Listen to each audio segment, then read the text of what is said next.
Deuxième sujet du magazine de la vie locale de ce jour avec Michael Lassène qui va à la rencontre de quelques jeunes responsables de la jeune chambre économique de la Vienne. Sophie Thomaso, bonsoir. Bonsoir. Alors vous êtes membre du bureau de la Jeune Chambre économique de la Vienne. C'est ça, membre du bureau 2011. Alors vous avez des assemblées régulièrement, mensuellement, et puis lors de celle qui s'est tenue le mardi 15 mars, vous avez présenté un peu le bilan d'une action humanitaire intitulée VOGA. Alors ma première question, c'est pourquoi la JCE mène des actions humanitaires ? Alors je dirais que c'est une des raisons d'être de la jeune chambre économique française, de pouvoir s'investir dans le terrain social et humanitaire, puisque le but de notre mouvement est en fait de contribuer activement à la vie de la cité, et ce volet social en fait partie. Alors donc là c'est une action qui s'inscrit dans un cadre assez large puisqu'elle a été soutenue je crois par le groupement international des jeunes chambres économiques, c'est ça hein ? C'est ça. En fait, c'est plutôt nous qui nous sommes inscrits dans une action d'envergure internationale, en fait un partenariat entre l'ONU, la Jeune Chambre internationale à laquelle nous appartenons, et l'ONG Nothing But Nets, qui veut dire rien que des moustiquaires. Et donc ce partenariat a donné lieu à une campagne que nous avons menée en Poitou-Charentes. Alors donc vous l'avez dit, rien que des moustiquaires, donc on commence à voir de quoi il s'agit, des moustiquaires qui servent à préserver, à protéger des populations contre une maladie qui est le paludisme. Alors pourquoi vous êtes inscrit sur ce choix particulier d'une action sur le paludisme ? Alors vous l'avez dit, c'était quelque chose d'initié par les GCI. Hein. Oui, tout à fait. Alors c'était un projet international, mais c'est vrai que nous ici dans la Vienne, on a été très sensibles en fait aux ravages causés par le paludisme dans un pays qu'on connaît bien, le Burkina Faso, qui est donc jumelé avec la Vienne. Et donc face au nombre d'enfants qui décèdent chaque année, on a voulu s'inscrire dans cette action pour pouvoir apporter notre contribution. Alors est-ce qu'on peut rappeler un peu, comme vous l'avez fait à l'instant lors de cette soirée, les enjeux qui sont liés à cette maladie ? C'est plusieurs millions de personnes chaque année qui sont touchées, alors que les systèmes de prévention et de protection sont connus. C'est ça, en fait, ce sont des millions de personnes qui sont malheureusement touchées chaque année, notamment en Afrique subsaharienne. Et aujourd'hui, le seul moyen de prévention efficace que l'on connaît, c'est la moustiquaire.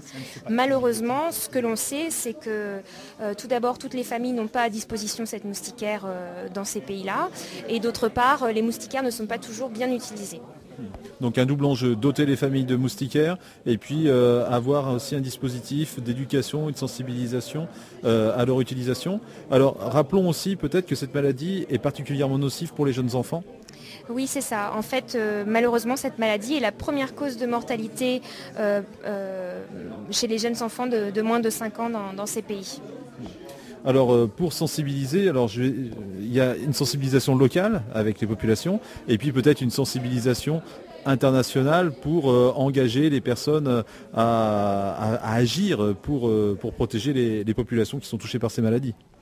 En effet, notre action, en s'inscrivant dans cette campagne internationale, se voulait l'écho sur le territoire d'une démarche globale de sensibilisation. Alors doter les familles de moustiquaires, les éduquer à leur utilisation d'un bon usage, parce que vous l'avez dit tout à l'heure, on peut retrouver des moustiquaires qui servent de filet de pêche, mais c'est principalement dû peut-être à ce manque d'informations sur place. Alors comment est-ce que vous avez pris les choses en main ici à la JCE pour essayer d'avoir ce double objectif à la fois de sensibiliser et de récolter des fonds ? Alors ce qu'on a décidé en effet, vous venez de le dire à Poitiers, c'est pas seulement d'appeler aux dons, mais de coupler cette collecte avec en fait un effort de sensibilisation sur le territoire à travers l'organisation d'événements locaux, puisqu'on l'a dit, la Jeune Chambre s'engage dans le domaine humanitaire, mais aussi dans l'animation du territoire. Donc c'était notre volonté de ne pas seulement appeler aux dons, mais d'organiser des événements ludiques, festifs, couplés avec des actions de sensibilisation et de collecte. Alors comment est-ce que ça s'organise pour mener ce type d'action au sein de la JCE ? En effet, c'est toute une organisation et c'est d'ailleurs en ça que notre mouvement est très formateur puisqu'on est amené à organiser des choses qui ne correspondent ni à notre métier, ni à notre formation d'origine, mais c'est en fait un regroupement de toutes les énergies qui nous a permis d'organiser des événements dans différents domaines, donc culturels, sportifs, des moments plus familiaux. Est-ce que vous pouvez donner par exemple quelques exemples d'actions qui ont pu être menées cette année ? Alors une des actions significatives qui a été menée, les actions ont été menées en 2009 et 2010. Nous avons organisé un concert de gospel à la cathédrale de Poitiers avec un chanteur reconnu qui s'appelle Rogers Essay. Et la première partie de son concert a été assurée par le chœur d'enfants de Poitiers. Et donc nous avons reversé les bénéfices de ce concert à la collecte de fonds. Voilà donc un exemple dans le domaine culturel, on va dire. Après, nous avons également organisé une tombola lors d'un match du PB 86 ou encore une action de type mini-kermesse dans le parc de Blossac ou encore une marche découverte de la vallée de la Boivre. Avec là encore toujours sensibilisation et reversement des fonds collectés. Alors, on reviendra tout à l'heure sur justement le montant des fonds collectés, mais c'est peut-être symbolique puisque vous l'avez rappelé également, l'important pour vous, c'est de mobiliser aussi les membres de la JCE sur des actions, puisque pour eux aussi, ça va être un moyen de gagner en expérience, de faire certains apprentissages. Et on l'a vu aussi, il faut peut-être fédérer des partenaires pour que toutes ces actions ne vous coûtent pas trop non plus. C'est ça, en fait, ce projet n'aurait jamais été possible sans l'engagement à la fois, vous l'avez dit, de tous les membres de la Jeune Chambre économique de Poitiers, qui sont tous des membres en formation, puisque le but de notre mouvement est de se former dans l'engagement. Et ça n'aurait pas été possible non plus sans l'engagement des partenaires qui se sont mobilisés pour nous mettre des locaux à disposition, pour mettre à notre disposition des produits, pour mettre à notre disposition leur énergie, leur enthousiasme. J'insiste sur ce point, ça n'a jamais été des partenariats en argent, mais toujours en nature. Voilà. Alors, quelle est au final la somme qui a été collectée ? Alors au final, nous arrivons aujourd'hui à un résultat net sur cette action de 1058 €, donc qui représente la possibilité d'acquérir, d'expédier et de financer des programmes d'éducation pour 150 moustiquaires. Donc ça veut dire que 150 familles vont pouvoir bénéficier de ce programme Nothing But Nets Jeune Chambre Internationale, soit l'équivalent de 1000 personnes environ, puisqu'une moustiquaire peut accueillir une famille.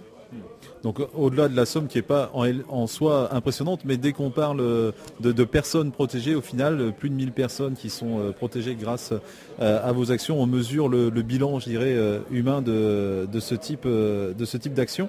Alors pour les auditeurs qui seraient sensibilisés par l'entretien que l'on vient d'avoir, il y a toujours possibilité de s'adresser à cette association qui continue à œuvrer dans les pays touchés par le paludisme.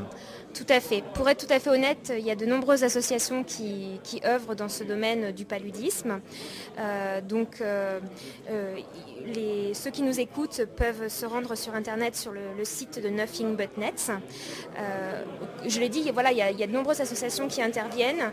Ce que je peux dire par retour d'expérience, c'est que j'invite les auditeurs à être très sensibles au volet éducation qui nous a séduits, nous, au moment de s'engager dans ce projet, puisqu'on l'a dit, il ne s'agit pas seulement d'acheter des moustiquaires et de les expédier, mais aussi de former les familles sur place. Alors là, vous avez peut-être de nouveaux projets qui vont voir le jour. Vous avez déjà des idées sur les différentes actions qui vont être menées, un peu comme ça dans le domaine social et humanitaire par la JCE ? Oui, tout à fait. Alors, cette année, le bureau de la Jeune Chambre économique de Poitiers souhaite s'investir dans le domaine de l'économique et du développement durable. Et parmi les actions qui sont prévues, pour citer en premier lieu une action à caractère humanitaire ou social, il y a une action qui s'appelle Le Père Noël est un enfant, qui permettra de collecter des jouets en bon état ou neufs afin de les redonner à des familles qui n'ont pas les moyens d'acquérir des jouets pour leurs enfants lors du Noël 2011. On a également prévu dans cette optique de développement durable une action qui va s'appeler 86 produits Made in Vienne, en fait, qui visera à valoriser des produits créés sur notre territoire. Donc de nombreux projets en perspective. Voilà, bon, nous nous reverrons probablement pour présenter ces différents projets. Sophie Thomazeau, merci de vous être prêtée à cet entretien. Au revoir. Au revoir, merci beaucoup. Voilà, c'était le deuxième entretien du magazine de la vie locale, excusez-moi, de ce mardi.